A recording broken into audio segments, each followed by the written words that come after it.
మరణం పొందేలాగా చేశాడో మనం తెలుసుకుందాం. దాని ద్వారా మనకి ఏమర్థమైంది అంటే శివుణ్ణి కూడా రక్షించింది విష్ణు భగవానుడే కనుక శ్రీకృష్ణుడు దేవాది దేవుడు, విష్ణు భగవానుడు దేవాది దేవుడు అని చెప్పి మనం అర్థం చేసుకున్నాం. ఆ తర్వాత శ్రీకృష్ణుని పరమోత్కృష్టమైన శక్తి అన్నమాట. అంటే మనం ముందు ముందు అధ్యాయంలో మనం ఏం నేర్చుకున్నాం? శ్రీకృష్ణుని దివ్య లీలలు, శ్రీకృష్ణుని బాల్య లీలలు, శ్రీకృష్ణుని గుణాలు, షడ్విభూతులు ఇవన్నీ చర్చించుకుందాం. వేదమూర్తులు ఎలా స్తుతించారు, కృష్ణుడు త్రిగుణాలకి ఎలా అధిపతి, వీటన్నిటిని చర్చించుకున్నాం. అయితే ఇప్పుడు ఏంటంటే కృష్ణునికి శక్తి అన్నమాట. కృష్ణుని విష్ణు భగవానుని ఎందుకు అంత ప్రాధాన్యత దేవాది దేవుడు అని అంటారు అనేది ఇప్పుడు మనం చూసుకుందాం. అయితే పూర్వం ఒక రోజు ఏం జరిగిందంటే ఋషి వాళ్ళందరూ ఋషులందరూ కలిసి ఒక బృందం అనేది ఏర్పాటు చేశారనమాట. ఆ బృందంలో అంటే బృందం అంటే ఋషి బృందం అన్ని కలిసేసి వాళ్ళు అందరూ ఒక దగ్గర కలిసి సరస్వతి నదీ తీరంలో ఒక మహాసత్రు యజ్ఞాన్ని నిర్వహించారనమాట. అంటే సాధారణంగా ఈ సభలో ఎలాంటి అంటే గొప్ప గొప్ప ఋషులు వీళ్ళందరూ కూడా అక్కడికి వస్తారనమాట ఆ మహాసత్రు యజ్ఞాన్ని చేయడానికి. ఆ యజ్ఞంలో వాళ్ళందరూ కూడా చర్చించుకుంటారనమాట. ఎలాంటివి చర్చించుకుంటారంటే తాత్విక విషయాలను చర్చించడం అనమాట. అయితే అంటే మానవాళికి ఏ విధంగా ఉపయోగపడుతుంది దేవాది దేవుడు వీళ్ళన్నిటినీ కూడా చర్చించుకుంటారు ఆ సభలో ఋషులందరూ కలిసి ఈ మహాసత్వ యజ్ఞాన్ని చేసేటప్పుడు. ఎందుకంటే అక్కడ వివిధ దగ్గర నుంచి చాలా దగ్గర నుంచి గొప్ప గొప్ప ఋషులు మునులు వస్తారు కాబట్టి. అయితే అలా చర్చించుకుంటున్నప్పుడు వాళ్ళందరికీ ఒక ప్రశ్న వచ్చిందనమాట. ఏంటి అంటే బ్రహ్మ, విష్ణువు, మహేశ్వరులని ముగ్గురు కూడా ప్రధాన దేవతలుగా మనకి తెలుసు అనమాట. మనం చిన్నప్పటి నుంచి కూడా మనకి ఏం తెలుసు? బ్రహ్మ, విష్ణు, మహేశ్వరులు వీళ్ళు సృష్టిని సృష్టిస్తారు. బ్రహ్మదేవుడు సృష్టిస్తారు, విష్ణువు లాయింపజేస్తాడు, శివుడు డెస్ట్రాయర్ అని చెప్పి మనం చిన్నప్పటి నుంచి కూడా మనం తెలుసుకున్నాం. కానీ తర్వాత మనం ఈ భగవద్గీత, ఈ దేవాది దేవుడు శ్రీకృష్ణ భగవానుడు అనే బుక్ చదివిన తర్వాత మనకి అర్థమైంది. ఓకే, వీళ్ళు శ్రీకృష్ణ భగవాను ఆధీనంలో వీళ్ళందరూ కూడా పనిచేస్తున్నారు. శ్రీకృష్ణుడిని అక్కడి నుంచి వీళ్ళకి ఇలా చేయండి అని చెప్పి ఆదేశం ఇస్తే శ్రీకృష్ణుని నియంత్రణలో ఇవన్నీ జరుగుతున్నాయి అని చెప్పి మనం తెలుసుకున్నాం. అయితే అలాగే ఆ ఋషులందరికీ కూడా ఈ ముగ్గురు ప్రధాన దేవతలు ఉన్నారు. వీటిలో గొప్పవారు ఎవరు? బ్రహ్మ, విష్ణు, మహేశ్వరు ఉన్నారు. వీళ్ళందరినీ మనం గొప్ప దేవతలుగా భావిస్తున్నాం. ఈ ముగ్గురిలో కూడా గొప్ప ఎవరు అని చెప్పి వాళ్ళకి ప్రశ్న తలెత్తింది అనమాట. ఈ ప్రశ్న వాళ్ళందరూ తీవ్రంగా చర్చించారనమాట. అందరికి వాళ్ళ వాళ్ళ ఒపీనియన్స్ అనేటివి షేర్ చేసుకున్నారు ఆ సభలో. ఆ తర్వాత ఏం జరుగుతుందంటే ఓకే, మనం ఇలా కాదు, ముగ్గురిని మనం టెస్ట్ చేద్దాం. ముగ్గురిని మనము ఏంటంటే ప్రధాన దేవతల్ని పరీక్షిద్దాం. మనం అందరం వాళ్ళకి పరీక్షించి ఆ ముగ్గురు దేవతల్ని అప్పుడు ఎవరో గొప్ప వాళ్ళు తెలుసుకుందాం అని చెప్పేసి వాళ్ళందరూ కూడా ఆ సభలో నిర్ణయించుకుంటారనమాట. ఆ తర్వాత వాళ్ళు నిర్ణయించుకుంటారు. తర్వాత ఏమవుతుంది, మరి ఎవరి చేత నిర్ణయింపబడదాం, ఎవరి పరీక్షని నిర్వహిస్తారు అని చెప్పి అనుకొని బ్రహ్మసుతుడైన భృగు మహర్షి భృగువుకు అప్పచెప్తారనమాట ఆ పని. బ్రహ్మ కుమారుడు ఉంటాడు కదా, బ్రహ్మ తనయుడైన భృగువుకు చెప్తారనమాట. ఇలా నువ్వు ఈ ముగ్గురు లోకాలకి వెళ్ళేసి ఎవరు గొప్ప అనేది మాకు చర్చించుకొని మాకు నిర్ణయంకి అంటే ఎలా మేము చర్చించుకోవాలని చెప్పి మేము ఆలోచిస్తున్నాము. దానికి నువ్వు ఆ ముగ్గురు దేవతల్ని పరీక్షించి ఎవరు గొప్పవారు అనేది మాకు వచ్చి చెప్పు అని చెప్పేసి భృగు మహర్షికి చెప్తారనమాట. అయితే అప్పుడు అందరూ అలా డిస్కస్ చేసుకొని చర్చించుకున్న తర్వాత భృగు మహర్షి ఏం చేస్తాడనమాట, ఫస్ట్ ఎక్కడికి వెళ్తాడు? తన తండ్రి నివాసమైన బ్రహ్మలోకానికి వెళ్తాడనమాట. ఫస్ట్ బ్రహ్మలోకానికి వెళ్తాడు. తన తండ్రి నివాసమైన బ్రహ్మలోకానికి వెళ్ళిన తర్వాత బ్రహ్మలోకానికి వెళ్ళాడు. ముగ్గురు దేవతలు త్రిగుణాలకు అంటే సత్వ రజస్తమో గుణముల నియమకులు అనమాట. ఇది ముగ్గురు దేవతలు కూడా మనం అంటే మనకి ఈ త్రిగుణాలు అనేది ఉన్నాయి కదా, ఆ మూటికి కూడా నియామకులు అనమాట. అయితే ఆ ఏ ప్రధాన దేవత సత్వగుణపూరుడై ఉన్నాడు అని భృగు పరీక్షించాలని ఋషులు ఒక ప్రణాళిక నిర్ణయించాలన్నమాట. అయితే మనం త్రిగుణాల గురించి చర్చించుకున్నాం. త్రిగుణాల్లో ఏ గుణంలో ఉంటే ఎలా ఉంటారు? మనకి మాతాజీ అప్పుడప్పుడు ఎగ్జాంపుల్స్ కూడా ఇస్తారనమాట. ముగ్గురు బ్రదర్స్ అనేది రావణాసుడు, విభీషణుడు, కుంభకర్ణుడు, ఈ ముగ్గురిని కూడా మనకు ఎగ్జాంపుల్ గా చెప్తారనమాట రజస్తమో సత్వగుణాలకి. అయితే అక్కడ ఏం జరుగుతుంది అంటే వాళ్ళు ఏమనుకుంటారు, సత్వగుణంలో ఏ దేవుడు ఉంటాడో సత్వగుణంలో ఉన్న దేవుణ్ణి పరీక్షించాలి అని చెప్పి నిర్ణయించుకొని ఋషులందరూ కలిసి ఒక ప్రణాళిక వేస్తారనమాట. బ్రహ్మదేవుడు సత్వగుణంలో ఉన్నాడో లేడో అని పరీక్షించబోరినందుకు భృగుమని తన తండ్రి బ్రహ్మ దగ్గరకు వెళ్లి ఉద్దేశపూర్వకంగా అతనికి వందనం చేయలేదు, స్తోత్రం కావింపలేదు. అయితే వాళ్ళందరూ ఋషులందరూ కలిసి ఒక ప్రణాళిక వేస్తారు. ఇలా నువ్వు వాళ్ళ లోకాలకి వెళ్ళేసి వాళ్ళని పరీక్షించి మళ్ళీ తిరిగి వచ్చి మాకు చెప్పు అని చెప్పి ఋషులందరూ ఒక ప్రణాళిక సిద్ధం చేసిన తర్వాత మహర్షి ఏం చేస్తారు, మొట్టమొదట తన తండ్రి అయిన బ్రహ్మలోకానికి వెళ్ళి బ్రహ్మదేవుడిని కలుస్తాడు అనమాట. అక్కడికి వెళ్ళగానే జనరల్ గా మనం ఏం చేస్తాం, సహజంగానే ఎవరైనా పెద్దవాళ్ళు కనిపిస్తే నమస్కారం పెట్టడము, వాళ్ళని గ్రీట్ చేయడం చేస్తాం కదా. ఇప్పుడు కూడా మనం క్లాస్ లో మనం మాతాజీ క్లాస్ అయిపోయిన తర్వాత అయినా క్లాస్ స్టార్ట్ చేసే ముందే అయినా మాతాజీకి మనం ప్రణామం చెప్తాం, హరే కృష్ణ మాతాజీ, దండవత్ ప్రణామ్ మాతాజీ అని చెప్తాం. అలా చెప్తాం. అయితే బ్రహ్మదేవుడు అక్కడికి వెళ్ళాడనమాట. భృగు మహర్షి బ్రహ్మదేవుడి దగ్గరికి వెళ్ళి కావాలనే బ్రహ్మదేవుడిని, నా వాయిస్ క్లియర్ గా ఉందా మాతాజీ? ఎస్ మాతాజీ, క్లియర్ గానే ఉంది. ఓ సరిగా అంటే వీటికి కూడా స్ట్రక్ క్లియర్ గా అవుతుంది ఉందా? మాతాజీ. ఓకే మాతాజీ.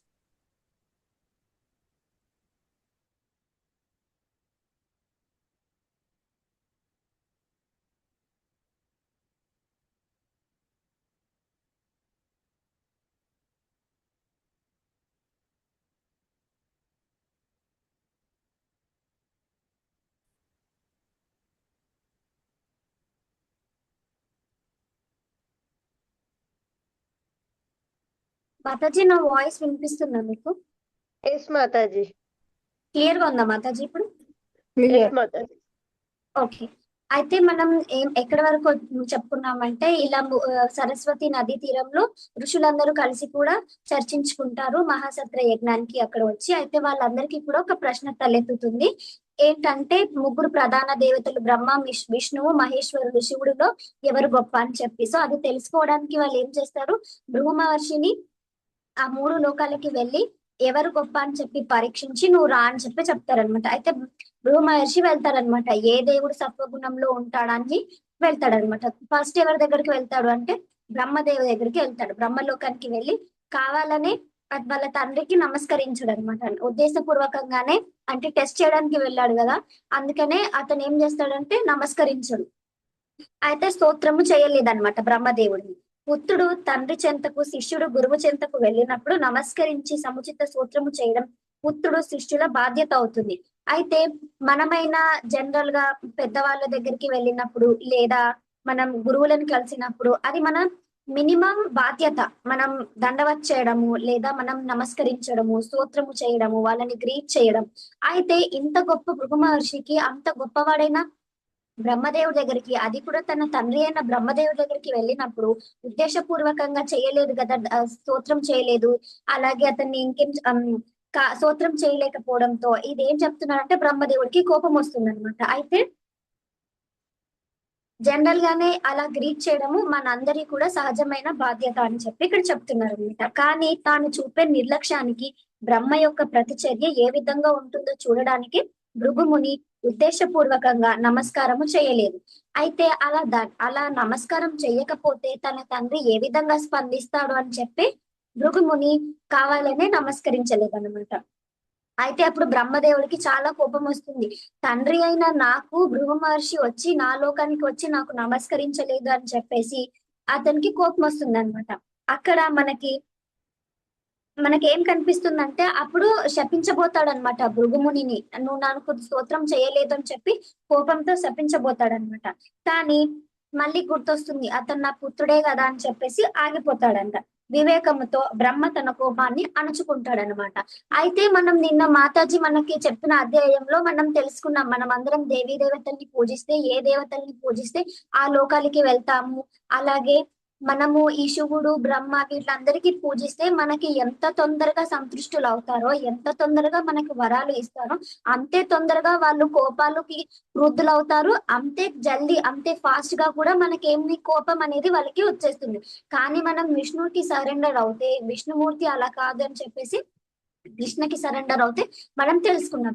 అయితే ఇక్కడ అది నిరూపించబడింది అనమాట. బ్రహ్మదేవుడికి నమస్కరించకపోతే బ్రహ్మదేవుడికి వెంటనే కోపం వచ్చేసి శపించడానికి సిద్ధపడిపోయాడు అనమాట. శపించడానికి సిద్ధపడిపోగానే మళ్ళీ అతనికి గుర్తొస్తుంది, నా కొడుకే కదా అని గుర్తొచ్చేసి కోపాన్ని అణుచుకుంటాడు అనమాట. దీని భావం ఏమిటంటే బ్రహ్మ రజోగుణ ప్రధానుడే అని దాన్ని నియంత్రించే శక్తి అతనికి ఉన్నది. అంటే బ్రహ్మ రజోగుణంలో ఉన్నాడని, రజోగుణాన్ని నియంత్రించే శక్తి బ్రహ్మకు ఉన్నది అని చెప్పి చెప్తున్నారనమాట. అయితే బ్రహ్మదేవుని కోపము, ఆ కోపాన్ని అతడు అణుచుకోవడము అగ్ని జలముతో పోల్చబడింది అనమాట. బ్రహ్మదేవుడి కోపాన్ని అగ్ని జ్వలముతో అనేది పోల్చబడింది అనమాట. బ్రహ్మను పరీక్షించిన తర్వాత భృగువు నేరుగా శివనివాసమైన కైలాస పర్వతానికి వెళ్ళాడు. ఫస్ట్ తన తండ్రి అయిన బ్రహ్మలోకానికి వెళ్ళి బ్రహ్మను పరీక్షించి బ్రహ్మ రజోగుణాన్ని నియంత్రించే అని పరీక్షించిన తర్వాత నేరుగా శివుణ్ణి కలవడానికి కైలాసం వెళ్ళాడనమాట. అయితే భృగుముని శివునికి సోదరుడు అవుతాడనమాట. అందుకే భృగుమునిని చూడగానే శివుడు ఏం చేస్తాడంటే కూర్చుంటాడు కదా, కూర్చొని ధ్యానంలో ఉంటాడు కదా, లేచి నిలబడి అతన్ని ఆలింగనం చేసుకోబోతాడనమాట. అరే సోదరుడు అనే భావంతో ఉండేసి ఆలింగనం చేసుకొని పోతాడు. కానీ భృగుముని ఏం చేస్తాడంటే ఆలింగనం కావడానికి తిరస్కరించాడు. అంటే శివుడు అతన్ని పట్టుకోవడానికి ఆలింగనం చేసుకోవడానికి దగ్గర వస్తే అతను తిరస్కరించాడు అనమాట. శివునితో ఇలా అంటాడనమాట భృగుముని, సోదరా, నీవు ఎల్లప్పుడూ అపవిత్రునిగా ఉంటావు, నువ్వు ఎప్పుడు అపవిత్రముగా ఉంటావు, ఒంటి నిండా నువ్వు బూడిది పూసుకొని ఉంటావు, నువ్వు శుభ్రంగా లేవు, నువ్వు నన్ను తాకొద్దు అని చెప్పేసి శివుణ్ణి అంటాడనమాట. దయచేసి నన్ను తాకవద్దు అని అంటాడు. శివుడు అపవిత్రుడని పలుకుతూ అతని ఆలింగనాన్ని భృగువు నిరాకరించిన మహాదేవు క్రుద్ధుడయ్యనమాట. ఇప్పుడు మహాదేవుడు అంతటి వాడు గొప్ప దేవుడు, దేవదేవుడు అనుకుంటాం, శక్తులన్నీ ఉన్నాయనుకుంటాం కదా, అలాంటి దేవుడి దగ్గరికి భృగుముని వెళ్ళి అతను ఆలింగనం చేసుకోవడానికి వస్తే తిరస్కరించాడు అనమాట. తిరస్కరించగానే వెంటనే శివుడికి కోపం వచ్చేస్తుంది అనమాట. అయితే అపరాధము దేహముతో గాని, మనస్సుతో గాని లేదా వాక్కుతో గాని జరిగే అవకాశం ఉన్నది. అంటే మనం పెద్ద పెద్ద తప్పులు ఏదో చేసేసి దాన్నే తప్పు అనాల్సిన అది కాదంట. అంటే మనం అపరాధం చేయాలి అని అంటే మన మనసుతో గాని, దేహముతో గాని లేదా వాక్కుతో గాని, అంటే మనసులో ఏదైనా ఎవరి గురించి అయినా తెలియకుండా చెడుగా అనుకున్నా కూడా అది అపరాధమే అవుతుంది అనమాట. వాక్కుతో ఎవరినైనా దూషించడం కూడా అది కూడా ఒక రకలాంటి అపరాధం అవుతుంది అనమాట. తర్వాత దేహముతో, ఇలాంటివన్నీ 3 రకాల అపరాధాలు అనేవి ఉన్నాయన్నమాట. అయితే భృగుమునిని మొదట అపరాధము మానసిక అపరాధము, అంటే నమస్కరించలేదు, భృగుముని మనసులో కోపం తెచ్చుకున్నాడు, ఏమని నమస్కరించలేదని. దాన్ని ఏమంటారంటే మానసిక అపరాధం అని చెప్పి అంటారనమాట. దానిని అతడు బ్రహ్మ పట్ల చేశాడు. ఇక రెండవ అపరాధము అతడు వాక్కుతో చేశాడు. అంటే మాటలతో అన్నాడు, శివుణ్ణి ఏమన్నాడు, తిరస్కరించాడు. నువ్వు నా దగ్గరికి రావద్దు, నువ్వు ఏమంటారు పరిశుభ్రంగా ఉండవు, నువ్వు బూడిద పూసుకుంటావు, నన్ను తాకొద్దు అని చెప్పేసి వాక్కుతో అన్నాడు అనమాట. అక్కడ ఏం చేశాడు, చేతులతో గాని, దేహంతో గాని, మాటలతో గాని అనలేదు బ్రహ్మతో, జస్ట్ అతనికి నమస్కరించలేడు అనమాట. అది మానసికంగా, అంటే మనస్సులో ఏమనుకున్నాడు, అతను చెయ్యొద్దు అని చెప్పి అనుకున్నాడు కదా, అది మానసిక అపరాధం. ఇక్కడ శివుడితో చేసింది ఏంటి అని అంటే వాక్కుతో చేశాడనమాట. రెండవ అపరాధం వాక్కుతో చేశాడు. అపరిశుభ్రమైన అలవాట్లు అవమానిస్తూ విమర్శిస్తూ అతడు శివుని పట్ల అపరాధం చేశాడనమాట. అంటే నువ్వు పరిశుభ్రంగా లేవు అని చెప్పేసి నిందిస్తూ శివుణ్ణి ఏం చేస్తాడు, అపరాధం చేస్తాడనమాట వాక్కుతో. శివుడు తమోగుణ ప్రధానుడు కనుక భృగువును పలికిన అవమానకర వాకును వినగానే కోపంతో అరుణనేత్రుడయ్యాడనమాట. కోపంతో అరుణనేత్రుడైపోయాడంట. అలా అనేసరికి చాలా కోపం వచ్చేసింది అనమాట.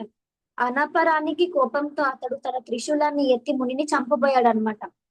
మనం నిన్న తెలుసుకున్నాం కదా, కోపం వస్తే శివుడు 3వ కన్ను తెలుస్తాడు, అప్పుడు ప్రళయం వచ్చేస్తుంది అని చెప్పేసి. అలాగే కోపం రాగానే త్రిశూలం తీసేసి భృగు మహర్షిని చంపడానికి వెళ్తాడనమాట. కానీ అప్పుడు శివపత్ని పార్వతీదేవి అక్కడే ఉన్నది. ఆమె ఏం చేస్తుందంటే ఆపుతుందన్నమాట. ఆపేసి శివునిని పరిస్థితి అంతా చక్కబెడుతుందన్నమాట. అలా కాదు అని చెప్పేసి శివుడికి చెప్పేసి భర్త పాదాలపై పడి తీయని మాటలతో భృగువధ జరగకుండా ఆపుతుందన్నమాట పార్వతీదేవి. శివుని కోపం నుండి బయటపడిన తర్వాత భృగుముని నేరుగా శ్వేతా దీపానికి వెళ్ళాడనమాట. అయితే మనం నిన్న తెలుసుకున్నాం కదా, ఏం చేస్తాడు శివుడు, బాగా అంటే మొత్తం ముల్లోకాలు తిరిగి వృకాసురు నుంచి తప్పించుకోవడానికి ముల్లోకాలు తిరిగి చివరకు ఎక్కడికి వెళ్తాడు, ఓ శ్వేతి దీపమైన విష్ణువు చెంతకు చేరుతాడనమాట. శ్వేతి దీపము ఈ విశ్వంలో వైకుంఠము అని చెప్పేసి మనం తెలుసుకున్నాం కదా. సో అక్కడికి వెళ్తాడనమాట. అక్కడ విష్ణు భగవానుడు ఎలా ఉంటాడంటే పూల పాన్పుపై శయనించి ఉన్నాడనమాట. మంచిగా ఒక శయనించి ఉంటాడనమాట. లక్ష్మీదేవి అతని పాదాలని ఒత్తుతూ ఉంటుందన్నమాట. అక్కడంతా క్షీరసాగరం లాగా ఉంటుందన్నమాట. అయితే అతనికి పాద సంహానం చేస్తుంది. అక్కడ భృగువు ఉద్దేశపూర్వకంగా తన దేహ కలాపాల ద్వారా విష్ణు భగవానుని ఎడ అపరాధం కావించి మహాపాపానికి ఒడగొట్టాడు. భృగువు చేసిన తొలి అపరాధము మానసికమైనది, రెండవ అపరాధము వాక్కుకు సంబంధించినది, మూడవ అపరాధము దేహముతో చేసినట్టిది. అయితే వెళ్ళేసి ఏం చేస్తాడంటే అక్కడ శ్వేతాదీపానికి విష్ణులోకానికి వెళ్ళేసి ఏం చేస్తాడు, విష్ణుడు సంతోషంగా ఆనందంగా ఏమంటాడు పూల పాన్పై శయనించి ఉండగా లక్ష్మీదేవి అతని పాదాలకి మర్దన చేస్తూ ఉండగా కోపంతో వెళ్ళి ఏం చేస్తాడు, విష్ణు భగవానుని వక్షస్థలం పైన తంతాడనమాట. అయినా గాని అయితే ఇక్కడ మనకి ఏం చెప్తున్నారంటే మొదటిది బ్రహ్మ దగ్గర చేసింది మానసిక అపరాధము, శివుడి దగ్గర చేసింది ఏమంటే వాక్కుతో అపరాధం చేశాడు. ఇక్కడ విష్ణు భగవానుడితో చేసింది ఏంటి అంటే దేహముతో అపరాధం చేశాడనమాట. అంటే దేవాదేవుణ్ణి కాలితో తన్నడం అనేది ఎంత పెద్ద అపరాధం అనేది చెప్తున్నారు అనమాట. అపరాధము అతను దేహంతో చేశాడు అని చెప్పి. అపరాధాలు వరుసగా ఒకదాని కన్నాను వేరొకటి పెద్దగా భావించబడతాయి. ఫస్ట్ చేసింది చిన్నగా, తర్వాత పెద్దగా, అలా ఒకటి తర్వాత ఒకటి పెద్దగా భావించబడతాయి అంట. మనసులో చేసిన అపరాధము నిశ్చయమైన అపరాధమే కానీ అదే అపరాధం వాక్కు ద్వారా చేసినప్పుడు మరింత గంభీరం అవుతుంది. మనం మనసుతో చేసిన అపరాధం కంటే కూడా ఏమంటారు, మనసులో ఏదో కొన్ని రోజులు అనుకొని మర్చిపోతారు, కానీ మనం వాక్కుతో చేసింది చాలా రోజులు గుర్తుంటాయి. అదే ఒక దేహంతో చేసింది ఇంకా ఎక్కువ రోజులు గుర్తుంటాయి. ఒకదానికన్నా ఒకటి చాలా పెద్దదిగా అపరాధాలు అనమాట. కనుక లక్ష్మీదేవి సన్నిధిలో భగవంతుని వక్షస్థలంపై తన భృగుముని మహా అపరాధం చేశాడనమాట. లక్ష్మీదేవి ఉండగానే భృగుముని ఏం చేస్తాడు, వెళ్ళేసి కృష్ణుని అంటే విష్ణు భగవానుని వక్షస్థలంపై తన్నేసి అపరాధం చేస్తాడనమాట. అయినా విష్ణు భగవానుడు పరమ కరుణామయుడు. విష్ణు భగవానుడు ఎంత చాలా కరుణమయుడు కదా. ఏం చేస్తాడంటే భృగుముని గొప్ప బ్రాహ్మణుడు కనుక అతని కార్యము పట్ల ఆ దేవదేవుడు క్రుద్ధుడు కాడేదనమాట. అతనికి శ్రీకృష్ణ భగవానునికి విష్ణు భగవానునికి అలా వక్షస్థలం పైన తన్నగానే కోపం అనేది రాలేదన్నమాట. బ్రాహ్మణుడు ఒకప్పుడు అపరాధం చేసినప్పటికీ క్షమించాలి అన్నమాట. మన పూర్వం ఎలా ఉండేదంటే బ్రాహ్మణులు ఏదైనా అపరాధం చేసినా కూడా బ్రాహ్మణులను క్షమించాలి అని చెప్పి ఉండేదన్నమాట. విష్ణు భగవానుడే దీనికి ఉపమానాన్ని నెలకొన్నాడు. విష్ణు భగవానుడే ఈ బ్రాహ్మణులు క్షమించాలి అనే వాక్కుకు ఒక ఎగ్జాంపుల్ గా చూపెట్టాడు అనమాట ఇక్కడ. అయినా ఈ సంఘటన జరిగినప్పటి నుండి అంటే ఇలా ఎప్పుడైతే ఒక బ్రాహ్మణుడు, భృగు మహర్షి బ్రాహ్మణుడు కదా, బ్రాహ్మణుడు వచ్చి విష్ణు భగవానుని వక్షస్థలంపై తన్నినప్పటి నుంచి కూడా లక్ష్మీదేవి బ్రాహ్మణుల పట్ల అనుగ్రహము చూపించడము మానేసిందని చెప్పబడుతుంది అనమాట. పురాణాల్లో ఏం చెప్తారంటే లక్ష్మీదేవి ఎక్కడ, లక్ష్మీదేవి అంటే ఇంట్లో విష్ణు భగవానుని ఎక్కడ పూజిస్తాడో అక్కడ లక్ష్మీదేవి ఉంటుంది కదా. కానీ భృగు మహర్షి బ్రాహ్మణుడై ఉండి విష్ణు భగవానుని వక్షస్థలంపై తన్నాడు కాబట్టి లక్ష్మీదేవి కోపంతోని బ్రాహ్మణులను అనుగ్రహించడం మానేసిందని చెప్పి చెప్పుకుంటారనమాట. ఈ విధంగా లక్ష్మీదేవి వరములు ఇవ్వని కారణంగానే బ్రాహ్మణులు సాధారణంగా బీదవారుగా ఉంటారని కూడా చెప్తుంది అనమాట. లక్ష్మీదేవి వాళ్ళకి వరాలు ఇవ్వడం మానేసింది కాబట్టి బ్రాహ్మణులు కొంతమంది సాధారణంగా బీదవారిగా ఉంటారని చెప్పి చెప్పుకోవచ్చు అనమాట. భృగుముని విష్ణు భగవానుని వక్షస్థలంపై తన్నడము నిక్కముగా ఘోరమైన అపరాధమే అయినా మహోన్నతుడైన ఆ దేవాది దేవుడు దాన్ని ఏమాత్రము పట్టించుకోలేడనమాట. అలా జనరల్ గా అంటే విష్ణు భగవానుని చూడడానికే ఎన్నో యజ్ఞాలు తపస్సులు చేశారు. అలాంటిది భృగుముని బ్రాహ్మణుడై ఉండి విష్ణు భగవానుని వక్షస్థలంపై తన్నడం అనేది గొప్ప అపరాధమైనా కూడా విష్ణు భగవానుడు ఏ మాత్రం కూడా కోపం తెచ్చుకోలేదన్నమాట. కోపం తెచ్చుకోలేదన్నమాట. ఏం అతను పట్టించుకోలేడు. బ్రాహ్మణుడైన భృగుముని విష్ణు భగవానుడు తన్నాడని కలియుగ నాగమాత్ర బ్రాహ్మణులు అంటే ఇప్పుడు కలియుగంలో ఉన్న బ్రాహ్మణులు కొందరు ఏం చేస్తారు, నామమాత్ర బ్రాహ్మణులు అంటే పేరుకు మేము బ్రాహ్మణులం అని చెప్పుకునే వాళ్ళు, ఇలాంటి వాళ్ళు ఏం చేస్తారంటే విర్రవీగిపోతారనమాట. మా లక్ష్మీదేవి మేము బ్రాహ్మణులం ఇంట్లో నుంచి వాళ్ళు ఏం చేస్తారంటే విష్ణు భగవానుని వక్షం స్థలంపై తన్నాడని కలియుగ నామమాత్ర బ్రాహ్మణులు ఒకప్పుడు గర్వపడుతూ ఉంటారనమాట. బ్రాహ్మణుడైన అతడు ఏమంటారు విష్ణు భగవానుని వక్షస్థలంపై తన్నాడని చెప్పి కొంతమంది బ్రాహ్మణులు ఏం చేస్తుంటారంటే గర్వపడుతూ ఉంటారనమాట. కానీ యథార్థం ఏమిటంటే భృగుముని విష్ణు స్థలముపై తన్నడము గొప్ప అపరాధమే అయినా పరమాధారుడైన దేవాది దేవుడు దాన్ని గంభీరంగా తీసుకోలేడనమాట. యాక్చువల్ గా అసలు విషయం ఏమిటంటే అంత గొప్ప చాలా పెద్ద అపరాధం చేసినప్పటికీ కూడా విష్ణు భగవానుడు ఏ మాత్రము అతన్ని శపించలేదు, కోపం కాలేదు, అది పెద్ద విషయం. అదే మనం దేవాది దేవుని అర్థం చేసుకునే స్థితి అక్కడే ఉంటుంది. కానీ మూర్ఖులైన కొంతమంది బ్రాహ్మణులు ఏం చేస్తుంటారంటే అపోహపడుతూ ఉంటారన్నమాట, గర్వపడుతూ ఉంటారు. బ్రాహ్మణుడై ఉండి వక్షస్థలం పైన నామమాత్ర, ఈ కలియుగంలో ఉండే వాళ్ళు అనమాట, కలియుగంలో ఉండే నామమాత్ర బ్రాహ్మణులు గర్వపడుతూ ఉంటారన్నమాట. విష్ణు భగవానుడు కోపం తెచ్చుకోకుండా ఏం చేస్తాడంటే కోపం తెచ్చుకోడు, అలాగే భృగుముని శపించలేదన్నమాట. అతను శయ్య పైన పడుకొని ఉంటాడు కదా లక్ష్మీదేవి దగ్గర. శయ్య పైన పడుకొని ఉండి లక్ష్మీదేవి అతను ఇద్దరు కూడా లేచి నిలబడి బ్రాహ్మణునికి వందనం చేస్తారనమాట. మనం చూసుకున్నట్లయితే ముందు అధ్యాయంలో కూడా ఏమంటాడు, కృష్ణుడు ఫ్రెండ్ కుశల్యుడు ఏమంటారు వచ్చినప్పుడు భీకరమైన ఏమంటారు పేదరికంలో ఉండేసి అతని ఫ్రెండ్ వచ్చినప్పుడు ఏం చేస్తాడు, రుక్మిణీదేవితో సహా లేచి అతను నిలబడి ఏం చేస్తాడు, అతని స్నేహితుడు పాదాలు కలిగి ఎంత చక్కగా సత్కరిస్తాడో అదే విధంగా ఇక్కడ కూడా ఏం చేస్తాడంటే విష్ణు భగవానుడు లక్ష్మీదేవితో సహా లేచి నిలబడి ఆ బ్రాహ్మణుడు భృగు మహర్షికి వందనం చేస్తాడనమాట. తర్వాత అతడు భృగుమునితో ఈ విధంగా పలుకసాగాడనమాట. బ్రాహ్మణోత్తమ, నీవు ఇక్కడికి రావడము నా మహాభాగ్యం. నువ్వు ఇక్కడికి రావడం మాకు చాలా సంతోషం. కాబట్టి నువ్వు ఇక్కడ కొంతసేపు ఉండు అని చెప్పి ఆసనం వేసి కూర్చుండవలసింది, నీకు ఆసనం వేస్తాము కూర్చో అని చెప్పి చెప్తాడనమాట. ఇప్పుడు నీవు నా గృహంలో ప్రవేశించినప్పుడు నేను సరిగ్గా ఆహ్వానించకపోయినందుకు నన్ను క్షమించు. నీవు ప్రవేశించినప్పుడు నేను తగిన సత్కారాలు చేసి నిన్ను ఆహ్వానించలేదు, నువ్వు తప్పుగా అర్థం చేసుకోకు, నన్ను క్షమించు అని చెప్పేసి ఆ బ్రాహ్మణుడిని చెప్తున్నాడు అనమాట.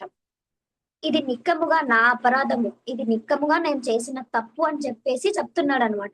నన్ను క్షమించమని నిన్ను వేడుకుంటున్నాను అని చెప్పి బ్రాహ్మణుడు భృగుమహర్షి అతని వక్షస్థలంపై తన్నినా కూడా ఇంత గొప్ప కరుణ అతని పట్ల చూపిస్తూ ఇన్ని చెప్తాడనమాట. నన్ను క్షమించు, నేను నీకు సరిగ్గా సత్కారాలు చేసి ఆహ్వానింపలేకపోయాను, నువ్వు కొద్దిసేపు కూర్చో అని చెప్పేసి చెప్తాడనమాట, వేడుకుంటాడు. నీవెంత పవిత్రుడవు మహానీయుడు అంటే నీ పాద ప్రక్షాళితము తీర్థస్థనములపై పునీతము చేయగలుగుతుంది కనుక అనునాయులతో కూడిన నేను వసించే ఈ వైకుంఠ లోకాన్ని పావనం చేసింది. నువ్వు చాలా గొప్పవాడివి, నువ్వు ఇక్కడికి రావడంతో నీ ఇదంతా పునీతమైంది అని చెప్పి చెప్తున్నాడు అనమాట. నా వక్షస్థలము వజ్రము వలె కఠినమైనది కనుక నా వక్షస్థలంపై తన్నడం వలన నీకు నొప్పి కలిగిందనేమో నేను భయపడుతున్నాను అని ఏం చెప్తున్నాడంటే విష్ణు భగవానుడు, నా మనస్సు నా వక్షస్థలం ఎలాంటిదంటే వజ్రం లాగా చాలా గట్టిగా ఉంటుంది, నువ్వు తన్నితే నీకేమైనా దెబ్బ తగిలిందా అని చెప్పి కరుణ చూపిస్తున్నాడు అనమాట. అక్కడ కూడా విష్ణు భగవానుడు అంటే మనం తెలుసుకోవాలి, దేవాది దేవుడు ఎందుకు మనం అనుకుంటున్నాము, ఎందుకు మనం అతనికి శరణాగతి అవ్వాలి, ఎందుకు ఇన్ని లీలలు ఇన్ని దివ్య లీలలు మనం చర్చించుకుంటున్నాము, ఎందుకంత అతని కరుణామయుడు అనేది మనం అర్థం చేసుకోవచ్చు. వాళ్ళందరూ బ్రహ్మ శివుడు వీళ్ళందరూ నమస్కరించలేదని వాక్కుతో దూషించాడని చెప్పి మృగ మహర్షిని శపించడానికి కూడా సిద్ధపడితే తన వక్షస్థలం పైన తన్నినప్పటికీ కూడా విష్ణు భగవానుడు ఎంత కరుణతో ఎంత దయతో భృగు మహర్షికి నేను నిన్ను ఆహ్వానించలేకపోయాను, నన్ను క్షమించు అని చెప్పి వేడుకుంటున్నాడు అనమాట. అలాగే నేను ఏమని చెప్తున్నాను, నా వక్షస్థలంపై చాలా గట్టిగా ఉంటుంది, నీకేమన్నా బాధ కలిగిందా, నీకేమన్నా దెబ్బ తగిలిందా అని చెప్పి బాధపడుతున్నాడు అనమాట. కనుక నా వక్షస్థలంపై తన్నడం వలన నీకు నొప్పి కలిగిందని నేను భయపడుతున్నాను, మీకు కలిగిన నొప్పిని తగ్గించేందుకు నేను మీ పాదాలు ఒత్తుతాను అన్నాడంట. ఎంత గొప్ప కరుణామయుడు కదా విష్ణుడు. అతని పైన తన్నినా కూడా నీ పాదాలకి దెబ్బ తగిలినా నేను ఒత్తుతాను అని చెప్పి కరుణ చూపిస్తున్నాడంట. ఈ విధంగా పలికిన విష్ణువు భృగుని పాదాలు ఒత్తడం మొదలు పెట్టాడనమాట. అలా అతని కాలికి దెబ్బ తగిలిందేమో అని చెప్పేసి ఒత్తడం కూడా మొదలు పెట్టాడు విష్ణు భగవానుడు. ఆ దేవదేవుడు భృగుమునితో ఇంకనూ పలుకుతూ, ప్రభు నీ పాద స్పర్శచే నా వక్షస్థలం ఇప్పుడు పావనమైంది అన్నాడంట. బ్రాహ్మణ, నువ్వు వచ్చి నా వక్షస్థలంపై తన్నావు, ఇప్పుడు నా వక్షస్థలం అంతా కూడా పావనమైంది అని చెప్పి చెప్పుకున్నాడు అనమాట.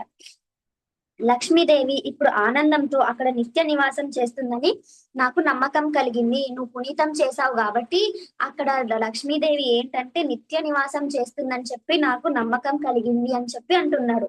లక్ష్మీదేవి మరి ఒక నామం చెంచల అంట. లక్ష్మీదేవికి ఇంకొక నామం చాలా ఉంటాయి కదా నామాలన్నిట్లో, దాంట్లో ఒక నామం చెంచల అంట. చెంచల అంటే అర్థం ఏంటంటే ఒక చోట నిలవదంట. చెంచల అంటే ఈ కారణంగానే మనం ఏమవుతుందంటే కొంతమంది పేదవాళ్ళు సడన్ గా ధనికులు అయిపోవడము, ధనికులు సడన్ గా మళ్ళీ పేదరికంకి రావడం అనేది జరుగుతుందంట. లక్ష్మి వాళ్ళ పట్ల ఉండదు కదా. చెంచల అంటే ఒక చోట ఉండనిది అని అర్థం అన్నమాట. లక్ష్మీదేవి ఈ భౌతిక జగత్తులోనే చంచలమై ఉంటుంది. అవును కదా, లక్ష్మీదేవి చంచలమై ఉంటుంది. అందరి దగ్గర ఎప్పుడు లక్ష్మి ఉండాలి అంటే ఉండదు. కొన్ని రోజులకి కొందరి దగ్గర ఉంటుంది, వాళ్ళు గొప్పవారు అవుతారు. తిరిగి మళ్ళీ కొన్ని ప్రాబ్లమ్స్ వస్తాయి, వాళ్ళు బీద వాళ్ళు అవుతారు. ఇలా చంచలం అంటే ఒక చోట నిలవనిది అనమాట. లక్ష్మీదేవి భౌతిక జగత్తులో చంచలమై ఉంటుంది అని వైకుంఠంలో ఆమె నిరంతరము విష్ణు పాదాల చెంతనే నిలిచి ఉంటుంది. ఈ భౌతిక జగత్తులో ఆమె చంచల అంటే ఒక చోట ఉండకపోవడం, కొన్ని రోజులు ఉండడం ఉంటుంది. కానీ వైకుంఠంలో ఆమె ఎప్పుడు విష్ణు పాదాల దగ్గర నిరంతరం కూడా అక్కడే విష్ణు పాదాల చెంతనే నిలిచి ఉంటుందన్నమాట. లక్ష్మీదేవి చంచల అని ప్రసిద్ధి చెందింది కనుక ఆమె నిరంతరం తన వక్షస్థలంపై ఉండదేమోనని నారాయణుడు సూచించాడనమాట. అయితే లక్ష్మీదేవికి చంచల అని చెప్పి పేరు వచ్చింది కాబట్టి నారాయణుడు ఏం చెప్తున్నాడంటే, ఒక్కొక్కసారి ఆమె నా చెంత కూడా, నా పైన కూడా ఉండకపోవచ్చు అని చెప్పి సూచించాడనమాట. కానీ అంటే అతను ఏం చెప్తున్నాడు, లక్ష్మికి ఇలా చెంచల అనే పేరుంది, అప్పుడప్పుడు నా దగ్గర ఉండకపోవచ్చు నా వక్షస్థలంపై. ఇప్పుడు నువ్వు తన్నావు కాబట్టి నా వక్షస్థలం అంతా కూడా ఏమైపోయింది, పునీతమైపోయింది.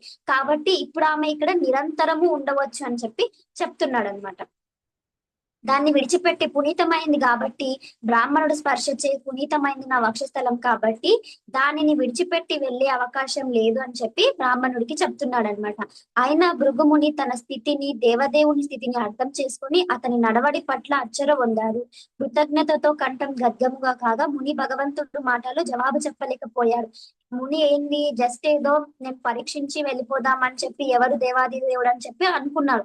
కానీ ఇక్కడ చూస్తే ఏమైపోయింది, విష్ణు భగవానుడు ఎంత కరుణామయుడు అంటే తిరిగి భృగుమునికే చెప్తున్నాడు, నేను వేడుకుంటున్నాను నన్ను క్షమించని చెప్పి. ఆ మాటలు విన్న భృగుమునికి ఏం జవాబు చెప్పాలో తోచలేదన్నమాట. మౌనంగా ఉండిపోయాడు అనమాట. కన్నీరు కారుచుండగా అతడు ఏది మాట్లాడలేక మౌనంగా దేవదేవుని ముందు నిలబడిపోయాడు అనమాట. ఏది చెప్పలేక మనసులో అంత విష్ణు భగవాను ఇలా నింపేసుకొని, ఈ విష్ణు భగవానుడు ఇంత గొప్పవాడా అని చెప్పి నింపేసుకొని ఏం చేస్తాడంటే మౌనంగా ఉండిపోతాడు అనమాట. మనం అంటే మనకి వింటున్నప్పుడే మనకి ఏమనిపిస్తుంది, విష్ణు భగవానుడు ఎంత కరుణామయుడు అని చెప్పి మనం అనుకుంటున్నాం. అప్పుడు అక్కడ భృగు మహర్షి ఉండి దానిని ఎక్స్పీరియన్స్ చేసినప్పుడు అతనికి ఏమవుతుందంటే కళ్ళు నిండా నీళ్ళు వచ్చేసి మౌనంగా నిలబడిపోయాడు అనమాట అక్కడ దేవాది దేవుడు ముందు.